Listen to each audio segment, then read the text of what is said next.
¿De qué manera la violencia política comprendida de 1980 al 2000 afectó el desarrollo político de la sociedad peruana actual? Bueno, primero la violencia política, o sea, la violencia terrorista convulsionó el sistema político nacional y en el sentido de que los grupos alzados en armas, tanto Sendero Luminoso como el MRTA, enarbolaban la bandera de ser un movimiento político legítimo. E incluso ese discurso se mantiene hasta hoy, ¿no? Y lo podemos ver en declaraciones como las que ayer dio un congresista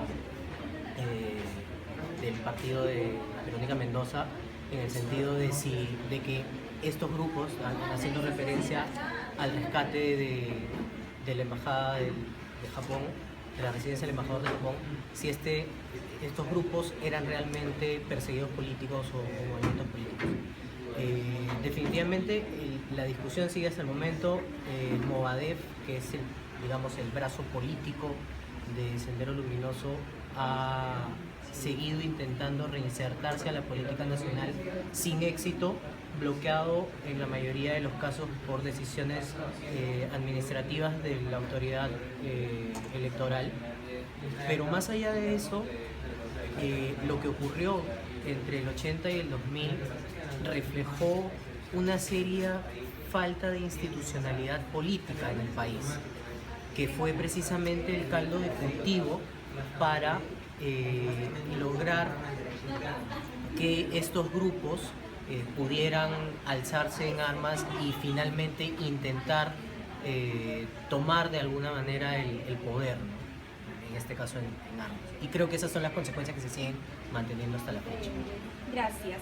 Segunda pregunta. ¿Considera usted que el pueblo peruano se ha recuperado del tiempo del terrorismo? Definitivamente no.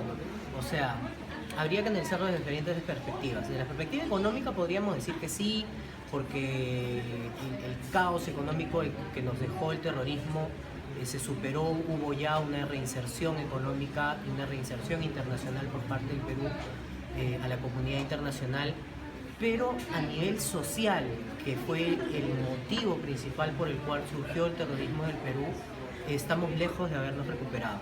Las diferencias sociales siguen siendo marcadas, las diferencias de pensamiento político extremo siguen siendo marcadas, y ese fue precisamente el caldo de cultivo del terrorismo. El descontento de la población que se originó desde el gobierno militar, que se recrudeció durante el segundo gobierno de Belaúnde, en donde no se hizo caso a señales de alerta sobre este nacimiento de grupos subversivos, y que tuvo como punto máximo el primer gobierno de Alan García, fue lo que llevó finalmente a la violencia armada.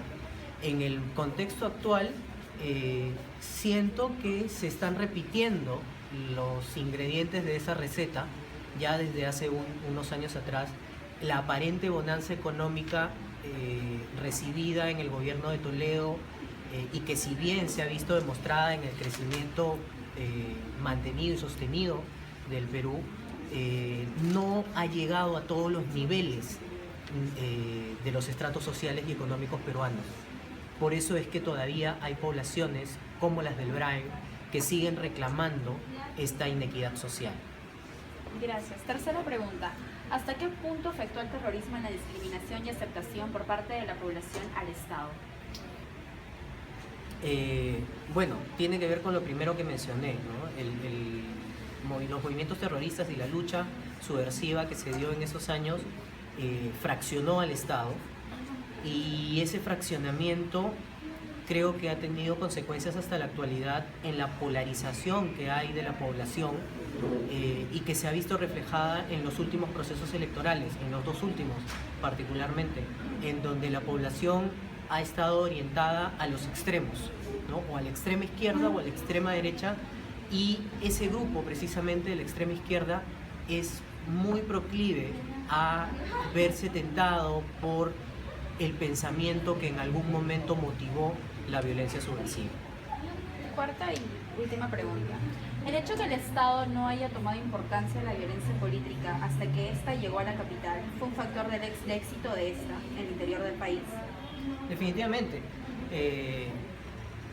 El Perú siempre se ha caracterizado por centralizarse en Lima, ¿no? No hay y nunca ha habido una política realmente clara y estructurada de tener un país unitario.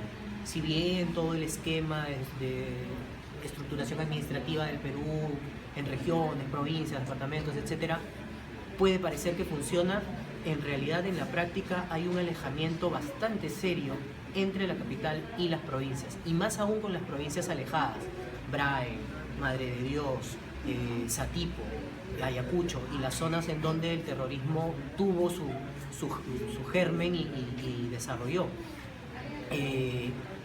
Claro, cuando la violencia ya se instaura en Lima, cuando empezamos a ver conflictos sociales dentro de la capital, notamos que hay un problema, pero ya era un poco tarde, digamos que el cáncer había avanzado, ¿no? Y es por eso que se tuvo que adoptar una política quizá un poco más dura, que llevó a excesos también.